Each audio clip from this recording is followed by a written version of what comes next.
आप और इस हफ्ते आपकी बड़ी यगानगत पैदा हो रही है दूसरों से। आप दूसरों से बहुत ज्यादा करीब हो जाएंगे। ओहो।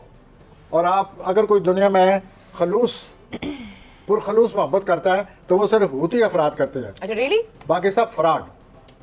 फिर तो हूती हर लड़की अफराद को सोचना चाहिए इस बारे में। They are true lover. अच्छा तो फिर हर लड़की को और पाइसेस से आपके जो शादी करनी तलकात चाहिए। उनमें बड़ा खलूस होता है। I wish you best. उसके बाद 4 जून को आपके तीसरे खाने में अतारत यूरेनस के किरण और ऐसे आपकी जहरी शरीतें बहुत ज़्यादा बढ़ जाएंगी। आपकी सोच बहुत ज़्यादा गहरी हो जाएगी। डूबना नहीं बस। आपको मनफी ख्यालात से बचना होगा। आपकी ये किरण आपकी मदद करेगा। आप मनफी ख्यालात पर काबू पाएँ और मुस्बत ख्यालात को अपना लें। 5 जून को प्लूटो ज़ोरा की नज़र से आपके लिए ज़रूरी है कि आप किसी काबिल बाएतमाद शख्स का इंतखाब करें।